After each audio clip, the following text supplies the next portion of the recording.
audience at home. Okay, here are these heroes now. Broadcasting live on 1430 ESPN Beaver Dam, Daily Dodge TV, and the ESPN Wisconsin app.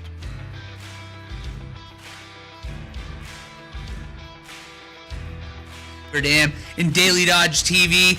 More unanswered questions as we go into this weekend. As you can see, if you're watching on Daily Dodge TV right now, Charlie, I've got to almost ask you, are you regretting the stance and the start of the bit of wearing the Matt LaFleur shirt each day? Because we're on day 5 now. This might go into a second week. I originally thought this would just be a Monday thing. Then I was like, all right, by Wednesday, we'll have a decision. Or Wednesday night at the latest, we'll have a decision. I'm sick of this. I'm sick of talking about what they're going to do. Will they trade him? Will they not? What's the money going to be? I'm sure Jason, who's probably on the line right now, I'm sure he's sick of talking about it too and just wants a resolution. I'm sure he does, and we're going to welcome on the great Jason Wilde now to the show. You can hear him on Wilde and Tausch weekdays from 9 a.m. until noon across ESPN Wisconsin and the ESPN Wisconsin app. You can read all of his written work under the Packers tab on channel3000.com. I imagine you do echo the sentiment that you got to hear from Charlie there, Jason. I got to imagine you're ready for a resolution just as much as anybody else. No, I'm fine with this. When it's done, it's done. Just stay like this for really the next 3 months? My only concern is that it doesn't break during tomorrow's gymnastics meet or Sunday's volleyball tournament. So beyond that, if they want to do it while we're driving to Milwaukee, great. That's fine. I'll pull up my laptop and make some calls, and we'll be good. But I've got a couple of windows where I would like them to not have any decisions made. And to Charlie's point, what a weird deal, man. Yeah. Like, as Rob Domowski, when he wasn't swearing on our show this morning, unbelievable. We made sure that we got to see that bright and early this morning, too, on the YouTube. Language. And the weird thing is he went bull crap and then doubled down the word you couldn't say on the radio. And we knew what you meant. Anyway, he made the comment, and I was talking to somebody today, or texting with somebody today actually, that said the same thing. Like on Tuesday, you kind of thought it was going to get done. Yep. It was like Tuesday night, and there seemed to be kind of an agreement. And then, so my question is, how was it almost done and then suddenly now not done? Like, what, did one side change its mind? Did Matt LaFleur's, was Matt LaFleur ready to agree and his agent said, you're getting lowballed, don't do this? Or, I don't know what exactly the explanation is, but the bottom line is that, as Charlie correctly points out, we're still sitting here waiting. You missed to see at the same time as you're going into that, he brought out the Brian Windhurst where he's like holding his fingers like it's a Subway sandwich a foot apart from each other. What does this mean, Jason? The longer this goes on, for the longest time felt like it was the longer it goes, the resolution is inevitable. It kind of feels like to me from the outside that it's going the other way now. The longer this goes on, we don't know how this is going to play out. What do you make of it? Yeah, I totally agree with you. Like, the longer this goes on, the more I wonder, what's the deal here? Like, I don't get it. It's very confusing. And again, I'll be honest, I have not talked to Matt LaFleur at all. And I don't know how many people are talking to him. It would seem to me that maybe he's, keeping a little bit quiet in terms of who he corresponds with.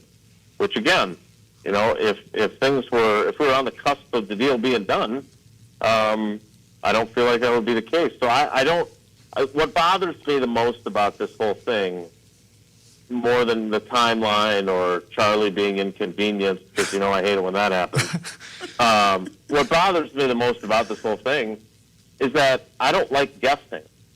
Like, I don't like predictions. Like, I came up old school journalism, right? Like, went to the UWJ school. I worked for a newspaper for a long time. Like, radio and TV and all the other stuff, social media, podcasts, those all came after I was kind of drilled or taught the way to do journalism. And so it's not my job to guess. And I feel like the longer this goes, the more guessing is required. When it comes to the staff, I guess that's more or less the part that I really want to get figured out the most. And when they're dragging their feet on this, when like the offensive staff, people are throwing around bigger names like Mike McDaniel, which I don't really think would fit. But with Adam Stenavich and Matt LaFleur, like what is their dynamic when it comes to Matt LaFleur being the play caller, but Stenavich being the offensive coordinator? Yeah, it's pretty commonplace, Charlie. I mean, you can ask your dad about it because you're probably you're definitely too young. But like when Mike Holmgren was here, obviously he's, in my opinion, a Hall of Fame coach. He came up 2 votes shy last year, and now he's not going to get in this year because, of course, they're going to put Belichick and his girlfriend in. And so I like Sherm Lewis was his offensive coordinator, so like he would do a lot of the kind of, for lack of a better term, grunt work, right? And then in addition, in their meetings, it is a collaboration. So, if Steno has an idea, or if he has suggestions for, hey, let's run the ball this way instead of running it that way, or whatever it might be, I think that's where he kind of comes in.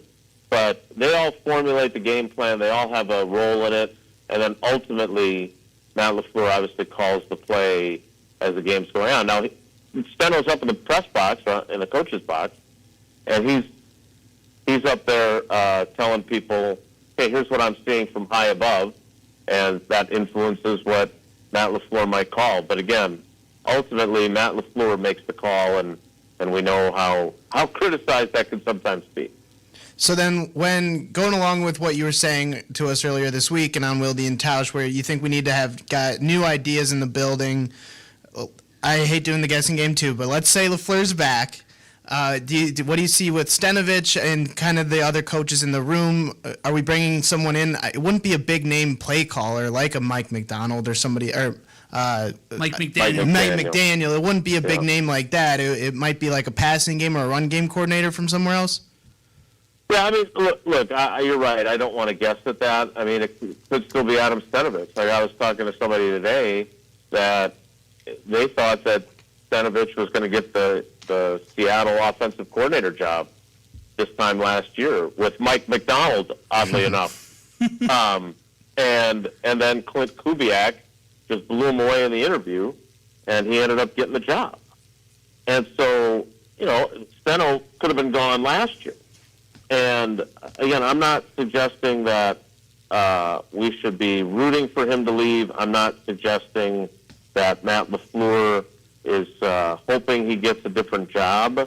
But the bottom line is that, they could use fresh ideas. And however that happens, right? Like, here's one of the things. Like, what if Steno gets another job and they just give the job to Luke Getsy, right, who did not succeed in Chicago as a play caller and did not succeed in Vegas as a play caller, but he's one of LaFleur's guys. Like, if I'm criticizing LaFleur, and I know from Packers fans' perspective, I have not done that sufficiently, and I've not called for his job frequently enough. But the bottom line is that, if you just go with the same guys that you've been working with, where do the new ideas come from, right? Whereas Mike McDaniel is still in the same tree.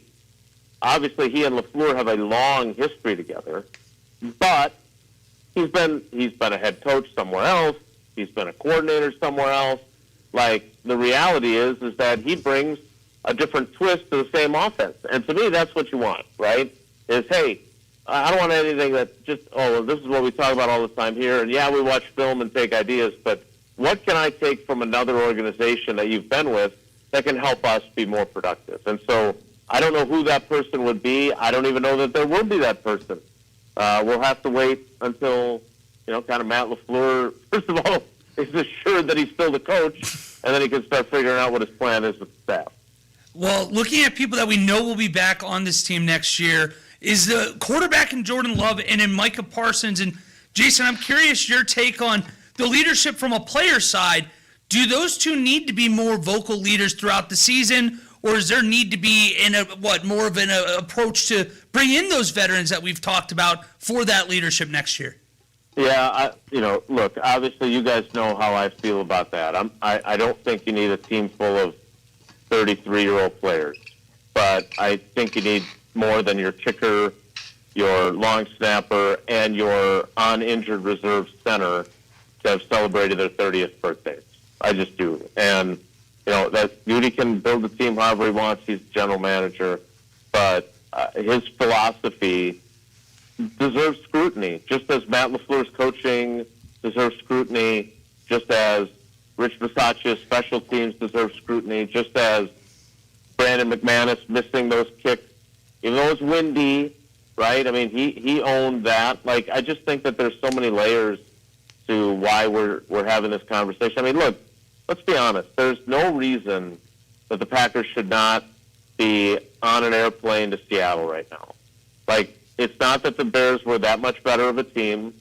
It's because they just melted down against the Bears twice. And so I just, there's a lot of blame to go around. And one of my biggest pet peeves of sports talk radio is that it's always got to be one thing, right? What is the one reason why the Packers lost that game? Well, it's not. It's about 6 different reasons. It's about 6 different reasons why they've all scattered across the countryside now, except for Micah Parsons, who's doing a couple weeks of his rehab here in town. But that's why, because of a number of things, including, their personnel, their scheme, their execution, their focus, and frankly, the Bears playing really well when it mattered the most. Jason, before we let you go, we know we only have about a minute left. I'm not asking you to tell us if it will be LaFleur or somebody else next week, but would you believe that from anything that you've heard that there will be a resolution by the time we are talking to you again next Wednesday?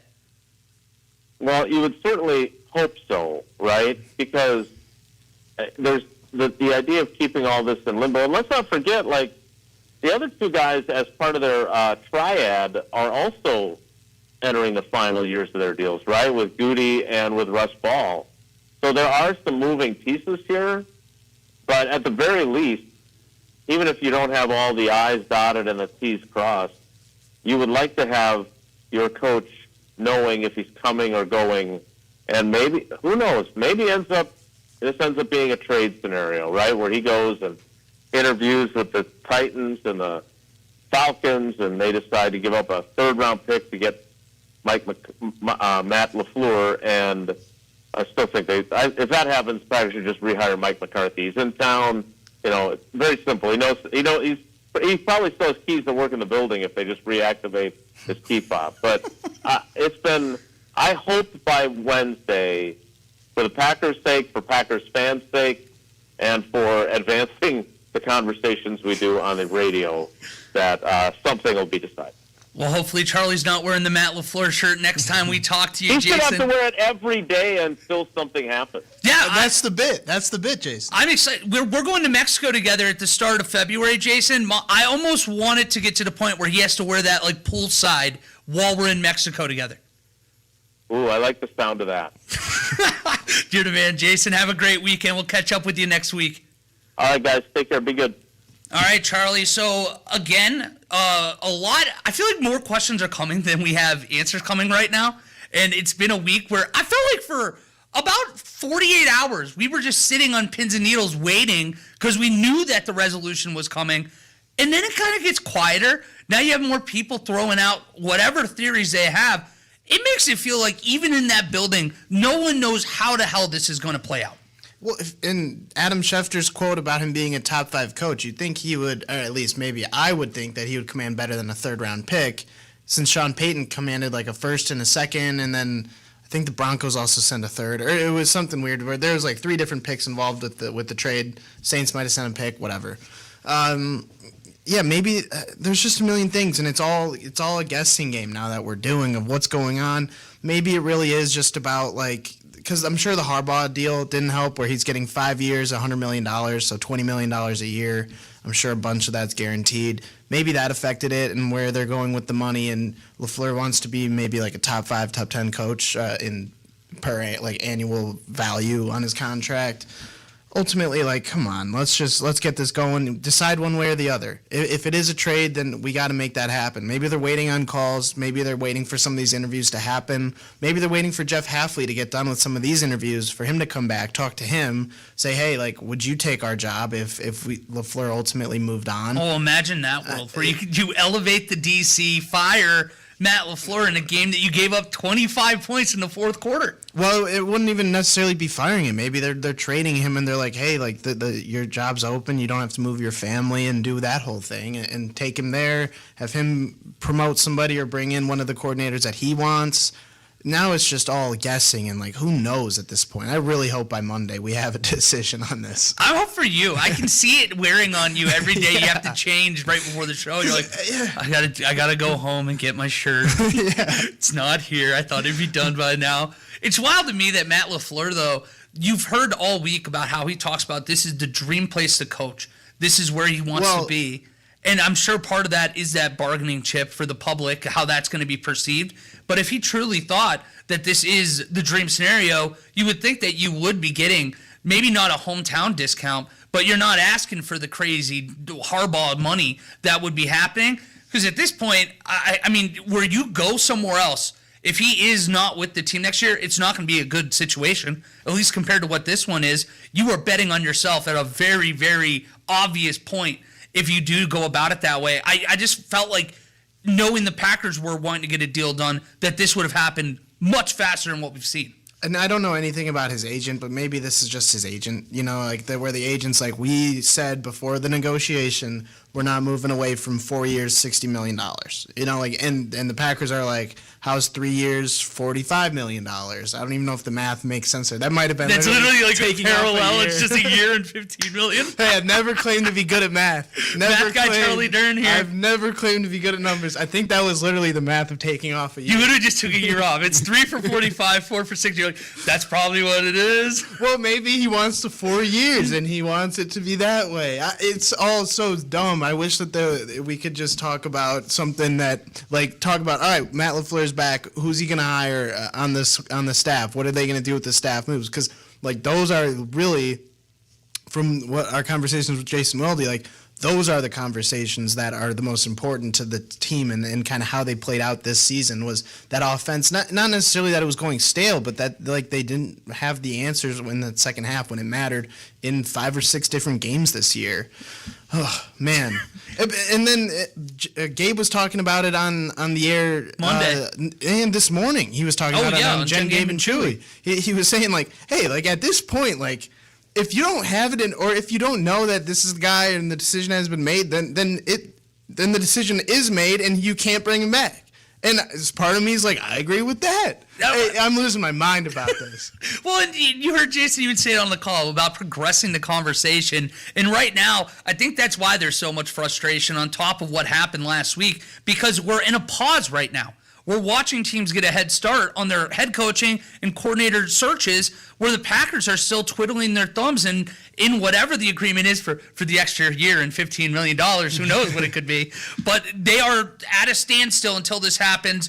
We're going to try to progress the conversation as best we can after the break, because we're going to talk about some of those things that is on the Packers offseason to-do list, what has to occur regardless of who the coaching staff is. We'll dive into that right on the other side of the break here with more of the Dam Sports Show on 1430 ESPN Beaver Dam and Daily Dodge TV. Attention sports fans. Whether you're chasing the hottest rookie card, that next big autographed sports card, or looking for expert card services, Real Sports Cards is here for you. For everything from sports to Pokemon cards, visit the store in downtown Waupun today. Go to the Apple Store or Google Play and download the Real Sports Cards app for all the live online card breaks. Watch, collect, and win from anywhere. Real Sports Cards, where every day is opening day. The Menards 15% off bag sale is here. Whether you pack it, load it, stuff it, or stack it, if it fits in the bag, you save 15%. Need new tools? Updating your bath or faucet? Or simply want some snacks? Put them in the bag and save 15%. So pick up a bag in-store at Menards and find out how much you can fit in the bag. Now through January 24th. See store for complete details. Save big money at Menards.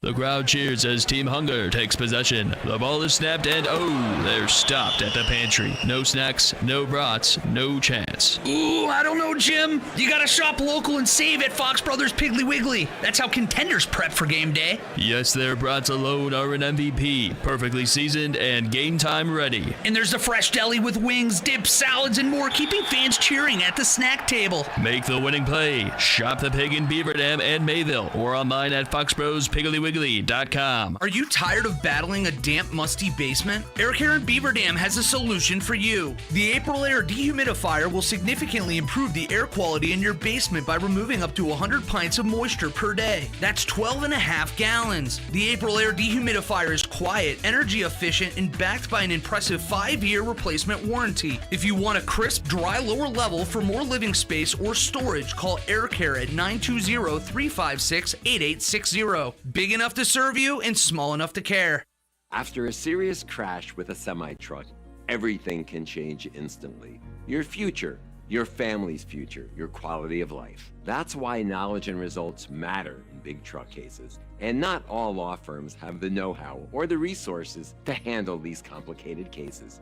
At Gruberg Law Offices, we have the experience it takes to make sure you're protected.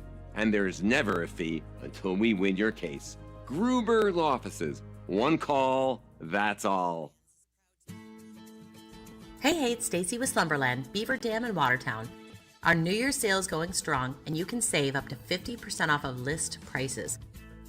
Check out this amazing Ashley 2-piece combination with your Redmond sofa and your choice of a matching rock recliner chair or the love seat for only $599.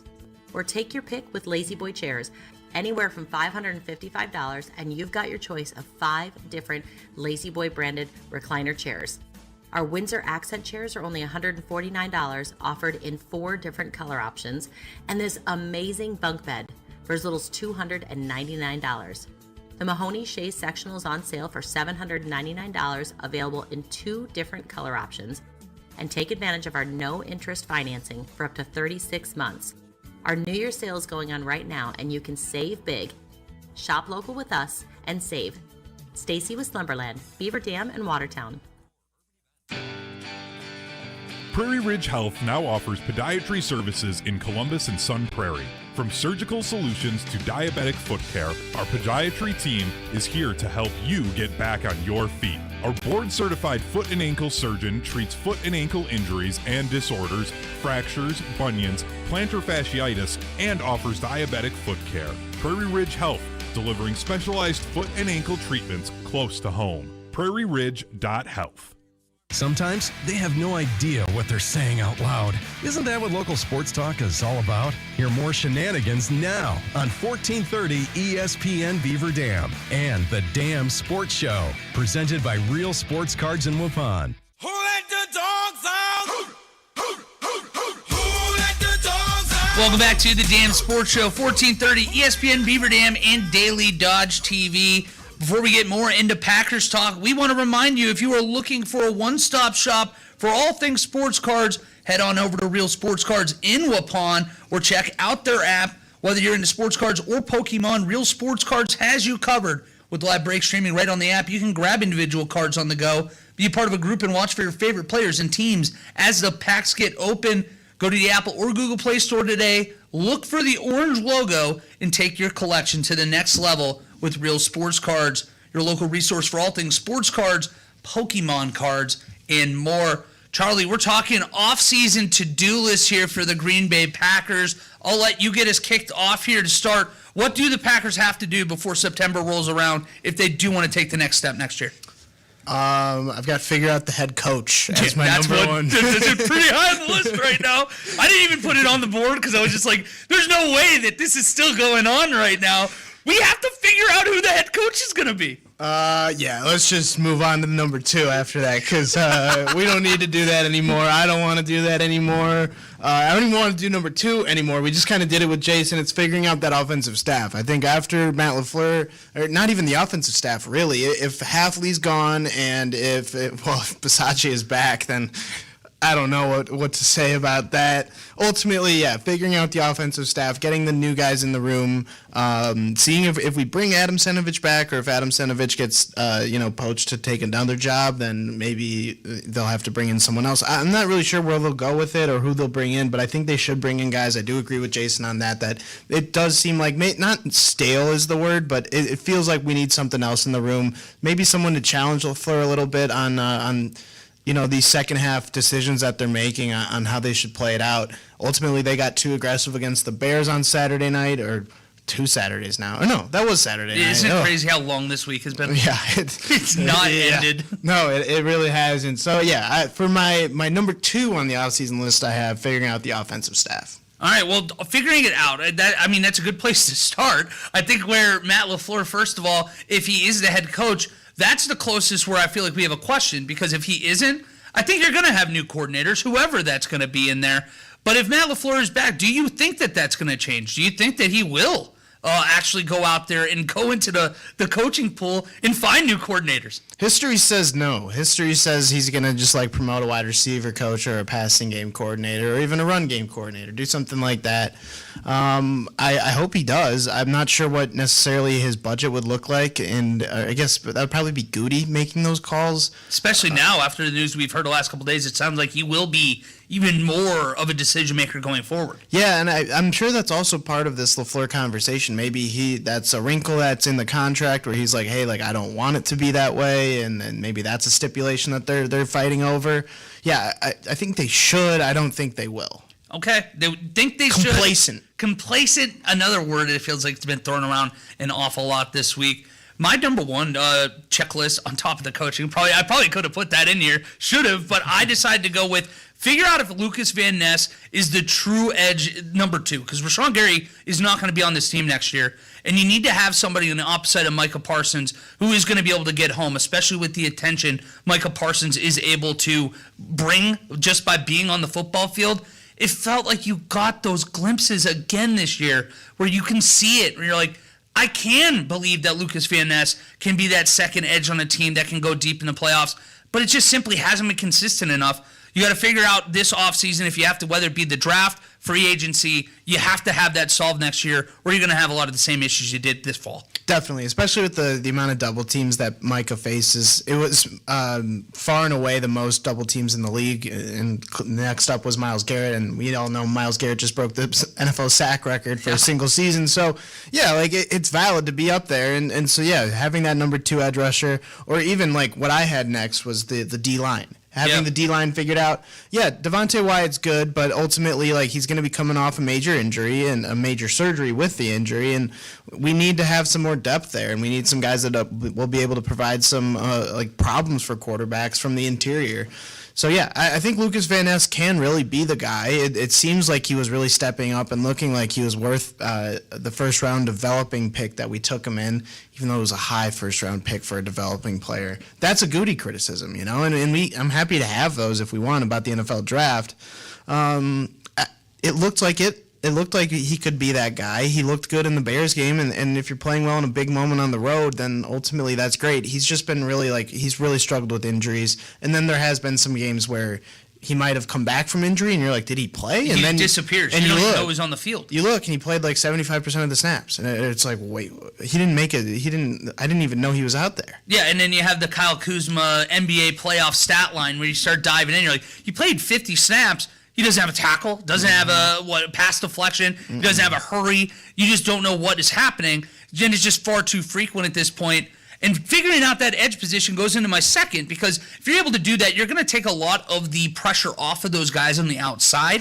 And right now, they need a lot of pressure off on the outside because the cornerback play wasn't nearly good enough this year. And who knows whether that means you can roll with Keyshawn Nixon, who last year decided he was going to call himself a cornerback 1 after the Eagles loss. This year, we found out quickly we don't want him to be a cornerback 1. And Nate Hobbs, he'll be back on the team next year. Simply put, we have to know he's back on the team because, my God, he's another one that I went to bat for when they brought him over. Obviously, I'm a Raiders fan. We got to see it in Vegas, how he can play at a high level. It's just been 2 years now since you got to see that, and you're just worried that cornerback position, so like running backs, if you lose that little bit of an edge, you never catch it back up, and I'm just worried that's where we're at with Nate Hobbs. Yeah, definitely. And I actually thought going into last year, I liked the golden pick, and I think it's going to pay off for us in the end. But I wanted us to get, I don't even know how he played this year. I wanted us to get, like, Maxwell Hairston, I believe, there you go. From Kentucky. I wanted us to get a DB because it was a glaring issue for us. And, like, ultimately it proved to be one all year long. We need to address it, and I think we will. I think we'll be addressing cornerback and D-line in the draft pretty heavily. I'm sure they'll even get some free agents in the room in the building after watching last season. I can't imagine Nixon's back, especially not as a starting role. I do wonder. CB1. Yeah. That's what he said. Oh! I was like, I know you're a big fan of him. I figured you don't have a Keyshawn Nixon shirt next. Oh man. I don't think they even make those. Not even like the fake shirts. They don't even make. You have to those. like do the create ones where it's like clip arty on the front. Just Keyshawn Nixon CB1. Ain't nobody buying those shirts. You would. No. Oh, that would be. That's too far. Yeah, that's a bit too far. Seek assistance at that point. We've gone to beyond coming back at that point. Mm-hmm. Yeah. So ultimately, yeah. Maxwell Hairston, by the way, 14 tackles this year. He had 2 picks. Oh, so, okay. I mean, for a rookie, I can't tell you too much. I didn't get to see a ton of Bills football this year. The guy I wanted... He was a Bill. He was, and I wanted Donovan Ezeraku. And he was another one that I'm like, all right, maybe Matthew Golden was a good pick. All right, well, nice job. I'll shut up. Maybe I'm not a talent evaluator. Well, and I still go to the draft every year, and I'm like, yeah, this time I'm going to be the guy. I'm going to be a GM one day. I'll be the one they hire out of a radio booth. And they're like, yeah, come on in. We've seen you at the draft. You hit on 3 of the 30. That's pretty cool. 3 of the 32. Math guy Wally here. Yeah, there you go. We're very good at math. Good, looking good. How about your next pick for off-season to-do list here for the Green Bay Packers this next year? I've got addressing the O-line. So I think they've got to figure out exactly what they're going to do. I think they're ultimately not going to bring back Rasheed Walker. I'm sure Zach Tom will be fine for the start of the year. I know he just got surgery. Same with Bo Melton. Bo Melton got knee surgery today, I think. And like, if we're going to be lining him up at DB next year, like, and receiver, yeah, after a major not a major knee injury, but a knee surgery, a cleanup, like, then man, we're in trouble again. So yeah, I think addressing the O-line. I don't know what they're going to do with Aaron Banks. It's an $18 million deal next year, or like equivalent of an $18 million deal next year. So I don't know if they're necessarily going to bring him back. It wasn't good this year from him, and it's replaceable from the level of play that he was at. Maybe they will, just because they already paid him that money, and they're going to want him back, and just give him a year or 2 in the system to figure it out, because he was really good on the Niners. Obviously, that was his market value for a reason, the contract we gave him. I'm not sure if they'll bring him back, though. We're not like... We're kind of cash poor. We don't have a ton to go around, and maybe that frees up some room for us. Ultimately, I think Jordan Morgan's going to be left tackle next year. Let's say Aaron Banks is left guard. I don't know who's going to be the center, because I don't think they're bringing Eldon Jenkins back. I think you're right. It's not everything, at least we're hearing from Jason Wilde on down. It seems like they're almost preparing for that soft divorce. Mm-hmm. Yeah, and so then Sean Ryan, I think, would ultimately be the right guard, move him back, and then have Zach Tom at right tackle. That's solid. It's not great. It depends on what they do with center, because besides for the left tackle, ultimately the center is the most important position on that line as the quarterback of the offensive line. Yeah, well, and that you stole one from me, because I said Swiss Army knife. You need to have. It's not going to be a high-end paying deal like Aaron Banks got, but something that you almost saw with Jordan Morgan, a guy that is going to be comfortable playing 2 or 3 positions, because injuries do happen, and we see it so often on the offensive line. You need to have those guys that are able to be that versatile person that can slide in, play a little guard, and can slide out to tackle when you need him to. Getting a guy like that on a decent contract, I think, would go a long way. But I went another direction here with this next one. I think you have to draft a kicker and have a kicking battle in the offseason, because Brandon McManus can be as nails as he wants to be from September until December. But once we get to the playoffs, yet again, we're seeing big kicks after big kicks missed. That would have put it away this last week, mind you, too. Yeah, and I said yesterday that it's not the Packer way to draft a kicker. Turns out we did in like 98.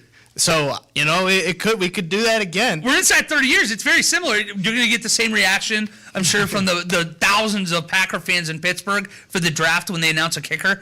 They'll have the same, for the first time since 1998. Fans go up in arms. I can see that. Yeah, that'd be a huge move. Go get that Ole Miss kid. Oh my gosh! Ultimately, yeah, I think they do need to get. I think I agree with that. Or they're going to try out some kickers. I don't know who's going to be on the market after this year. It felt like a weird kicker year where there was a lot of movement.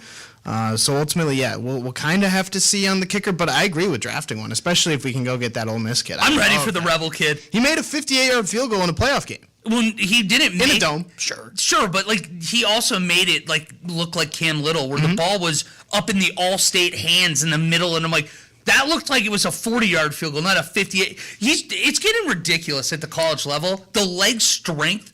Forget about accuracy for a second. It's a new world out there. Do you know if they do kicking balls in college football? I actually don't know in college. I know that they made that switch in the NFL, and now we're seeing the numbers juice through the roof. I hate the kicking balls in the NFL. I think it's ridiculous. Well, if we're already at 70 now, and how starch of a difference that is from 10 years ago, who knows what we're looking at in 2036? You might have kickers out here attempting 80-yard field goals. In the Jags-Bills game, when it was like the end of the first half, the Jags were driving, and they put the field goal range red line on the field at the 50-yard line. That's awesome. Get the ball there, not even kicking it from there. Imagine having a weapon that can do that. Like, that's awesome, but at the same time, like, the game is gone.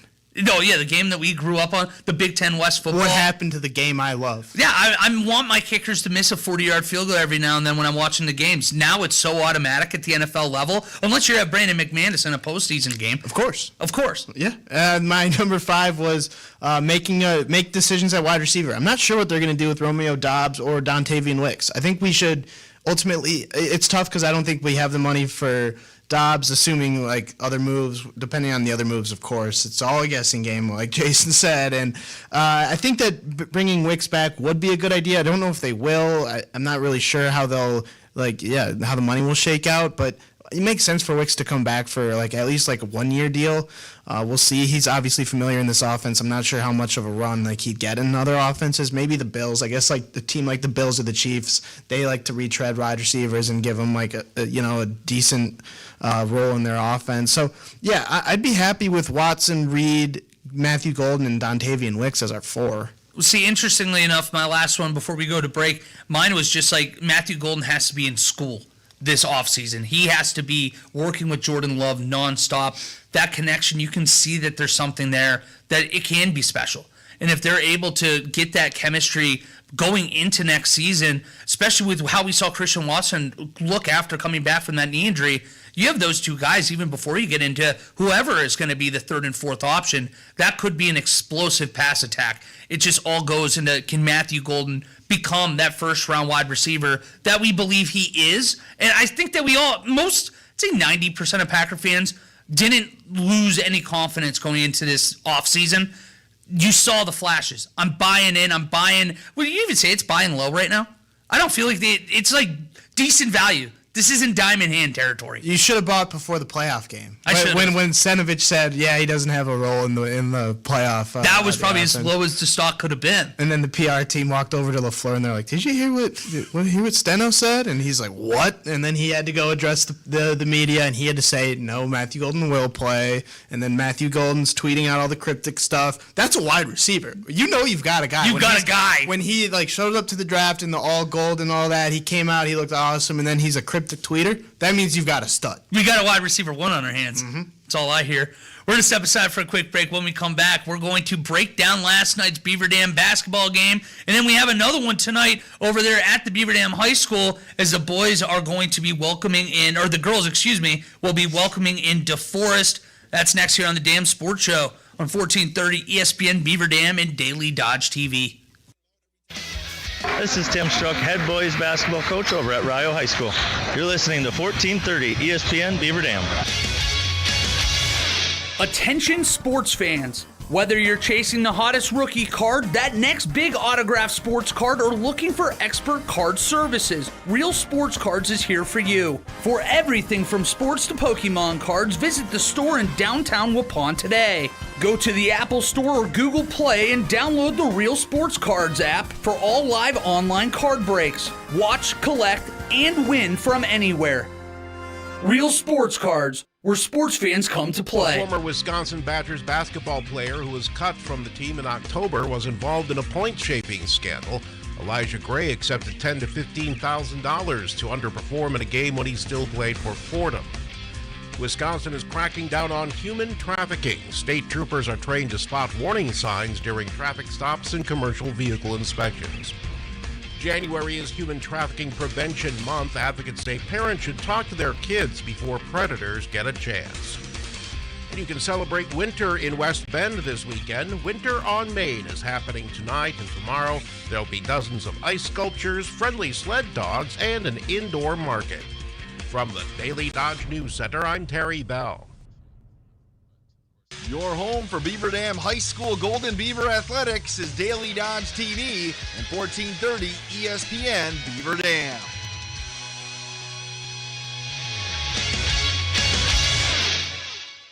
Prizes, Exclusive experiences. even cash money. You want it? We've got it. Find a list of all contests and official rules by visiting dailydodge.com/contests. That's dailydodge.com/contests.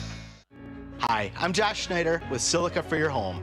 We have a great feature available in our showrooms, our digital price tags. They search the internet every day and allow us to adjust the prices based on our competitors. That ensures you are always getting the best deal. If it finds a lower price, it will automatically change our Silica price in real time. These digital price tags are all about saving you time and money. Shop Silica for Your Home for the best sales, service, and selection. Oh, I'm so sad. I'm Wally, and I'm just so sad. What's got you feeling so down, Wally? Oh, hey, Randy from Professional Floor Covering. I spent my new radio money on a mansion, but the floors look like a bad Facebook Marketplace ad. How am I supposed to spend all winter staring at this? Well, wipe those tears, my dear Wally. At Professional Floor Covering, we have the perfect solution for your mansion mayhem. Like a wide selection of carpet, hardwood, laminate, LVP tile, and more. We'll measure and provide the design suggestions, all at prices you'll love. Need more than flooring? Get brand new cabinets and countertops or a luxurious shower or tub conversion. Professional Floor Covering has everything you need to transform your space before you're shut in for the winter. Randy, you're a hero. That's quite the exaggeration, Wally. But when it comes to the selection at Professional Floor Covering, there's no embellishment when we say we'll find you everything. Just visit PROFLR.com or our showroom in Beaver Dam today and see for yourself. Did you know Marshfield Clinic offers self-scheduling? And there's no better time than right now to catch up on care. Primary care can help you stay on track with screenings, vaccinations, and labs, or simply be the place to check in on your overall health and well-being. Making an appointment online is simple. Visit marshfieldclinic.org/primary care and tap Schedule Online. Marshfield Clinic Primary Care. Life is calling. Go with confidence. How do airplanes fly? What's in this box? What does this thing do? Kids are curious about everything, including guns. Learn how to store your gun securely and make your home safer at endfamilyfire.org. Brought to you by End Family Fire, Brady, and the Ad Council. From Durleith Field to Lambeau Field, stay tuned to the Damn Sports Show. Brought to you by Real Sports Cards in Waupun. You're listening to 1430 ESPN Beaver Dam.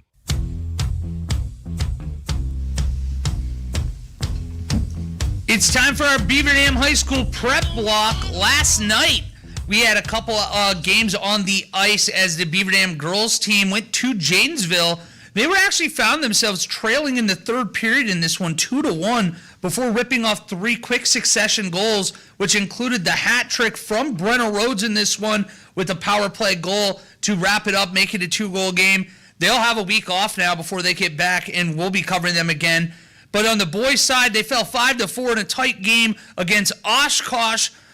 Very competitive there. Another one that we're going to be getting to see them back in action next week, hopefully over at the Family Center. Before we got to go to the one that was on Daily Dodge TV, Charlie. And that was the Beaver Dam boys basketball team getting a big 77-64 win in that one. And Isaiah Younger got his 1,000th career point in this. Yeah, could you imagine it being that, like, scoring that consistently over that long of a period of time? Yeah, how about you? Like, how many career points did Charlie Dern throw up at Whitefish Bay? Zero. But people they typically bring up, they're like, wait, didn't you get the St. Monica's CYM team to the Final Four? Like, that's one of the first things that people typically bring up. People do remember that. Yeah, we used to have a banner. It might still be up. Final Four banner. Xander. We didn't even win. Final Four finalist. Yeah, that's what it was. We didn't get past the semi in that game. No, that's an amazing accomplishment. So congrats to Isaiah on that.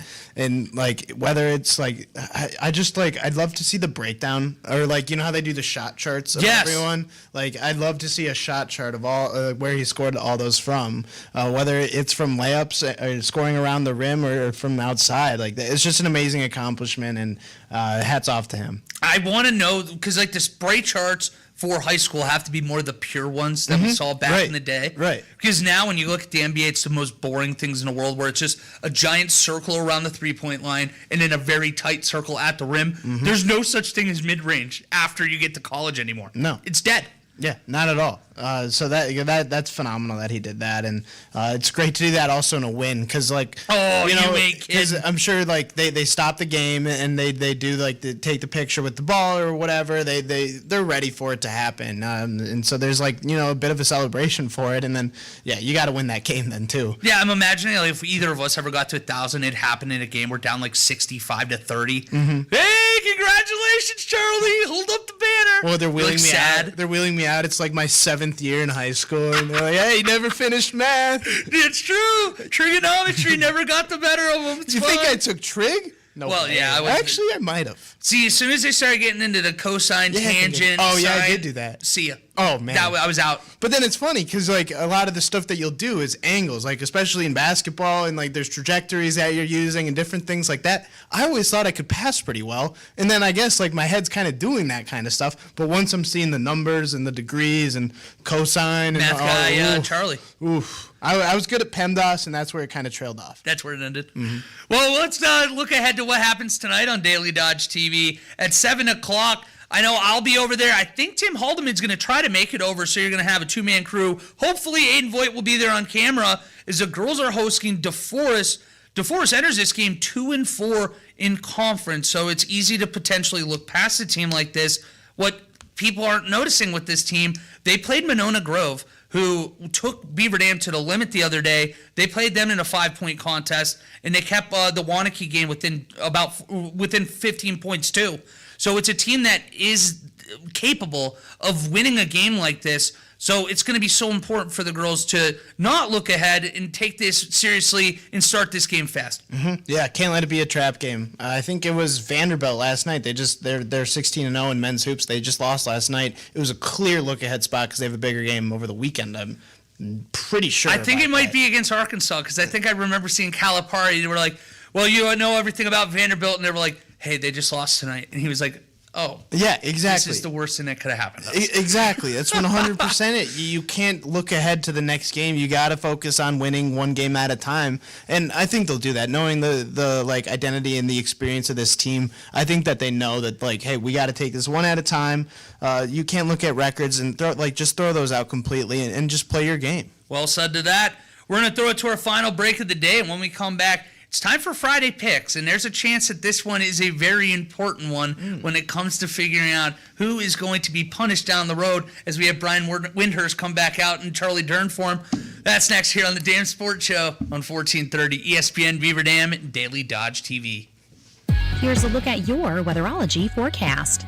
Snow likely tonight, otherwise cloudy skies expected. Lows dip down to about 13, winds out of the west 10 to 15 miles per hour. Cloudy skies expected again tomorrow, snow likely, daytime highs approaching 20. 1 to 2 inches of snow tonight through tomorrow, with another inch Sunday through Sunday night. I'm meteorologist Jennifer Wojcicki on 1430 ESPN Beaver Dam. Right now, 32. The cold is a tough opponent. Make sure your heating system is ready to win the season. Call JB Mechanical today. Now, here's your weather update on 1430 ESPN Beaver Dam. Shop the pig.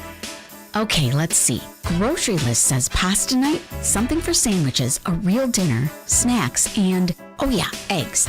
Good news, Fox Brothers Piggly Wiggly in Beaver Dam and Mayville has it all covered. Start with Patrick Cudahy hard salami for $4.99 a pound. Pasta night checks itself off with Barilla pasta, 4 for $5, plus Prego pasta sauce, 2 for $4 when you buy in multiples of 2. Add something fresh with blackberries or blueberries, 2 for $5, and grab a staple you'll always need. Piggly Wiggly 18-count eggs for just $1.99. For dinner, Sanderson Farms Family Pack boneless chicken breasts at $3.49 a pound, or slow things down with certified Angus beef sirloin tip or eye of round roasts for $5.99 a pound. Plus, Pepsi or Mountain Dew 12-packs are buy two, get one free. Shop Fox Brothers Piggly Wiggly online at foxbrospigglywigly.com. Piggly Wiggly, shop the pig. Good Karma Brands is proud to be an equal opportunity employer, providing equal employment, development, and advancement opportunities to all teammates and applicants. To learn more about careers with us, please send an email to talentacquisition@goodkarmabrands.com. That's talentacquisition@goodkarmabrands.com. Are you aware of who's making your healthcare decisions? Hi, this is Dr. Adam Forster with Columbus Family Dental. Healthcare is a very personal thing that requires careful thought and planning. These choices should be made by you and your doctor, not an administrator or an insurance company. At Columbus Family Dental, we're a local, doctor-owned clinic, which allows us to put your health and well-being first. Call us today at 623-5559 to schedule a free, no-pressure consultation to see if we're the right fit for you. Prairie Ridge Health offers an array of trusted healthcare providers and services for everyone in your family. From routine checkups and specialty services to inpatient care at our hospital just off Highway 151 in Columbus, we make it easy to get the care you need close to home. Come see us in Columbus, Beaver Dam, Sun Prairie, and Marshall. Schedule today at prairieridge.health or call 920-623-1200. Prairie Ridge Health, inspired by you. Local scores, local interviews, local recreational results, and local sports news. Stay up to date with all the latest on the local sports scene by liking ESPN Beaver Dam on Facebook. The Dam Sports Show. Cover Badgers, Brewers, Bucks, and more. Presented by Real Sports Cards in Waupun. Stay tuned to 1430 ESPN Beaver Dam.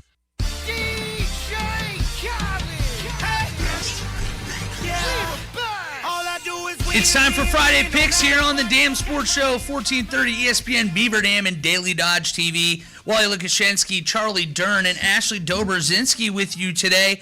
And Charlie, this is an interesting one because you are a half a game ahead of me, and it feels like it's really coming down to it here. We are picking the spread still, mind you. We're not just picking winners, which I think is an advantage to me. Because if we were just picking winners at this point, you could really just go favorite heavy and really put me in a bad spot. Yeah, that's true. But whatever I did last week, I went 1-5 out of the 6 last week. So and I left the door open. I had a chance to really close the ground, and I didn't even do that. Yeah, that was a mess. And of course, the only one that I won was the Panthers of all Carolina the games. Mike. Yeah, that's right. Yeah, so a week 16 push that I had. With the Giants. The Giants are saving me here because I'm a half game above you. You should feel ashamed of yourself for that. Yeah, we should almost have counted pushes as losses like the Packers-Cowboys game. No, but that was a win-loss, remember? It's a winning loss. It was a loss nonetheless, but it got you in the playoffs. It's a win-loss. Oh, who said that? I'm kind of just talking. Okay, I was going to say Sports talk radio. That's loser talk. If anyone's like, well, if you think about it, it's kind of worked in our favor that we tied and 40-40 game kept you in the playoffs. That's pretty cool. We blew a 10-point lead, gave up 40 points.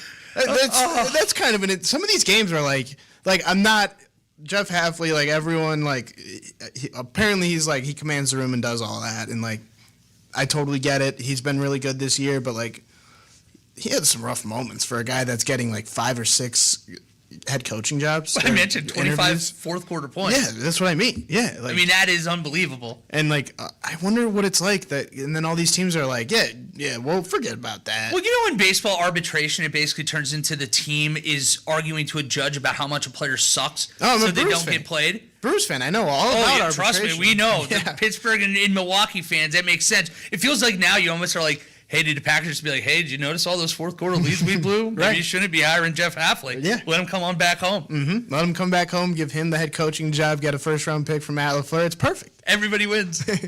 I don't know where the third-round pick comes from for LaFleur. I wonder what the value is. If LaFleur. Yeah, LaFleur. It kind of sounds like Cartman when I say it that way. That's tough. Let's get to the pick. All right. How about Buffalo plus 1.5 at Denver? I'm going to tell you right away, I'm going with the Bills to win this game outright, but partly because I'm a Bo Nix and Sean Payton hater, so that feels like the right place for me. Yeah, this is the kind of game where it's like, why do the Broncos even have Patrick Surtain? Like, could he just sit out this game and just like kind of rest? Because like, what does he need to do against the Bills? I'm still gonna take the Bills. I bet they'll actually. I think they'll lose because of like everyone's gonna start doing it's Josh Allen, it's Superman, Josh Allen, and then they're just gonna lose this game again.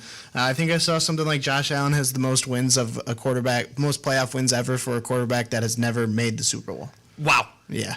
Bills or Denver? Who are you going with, Dobes?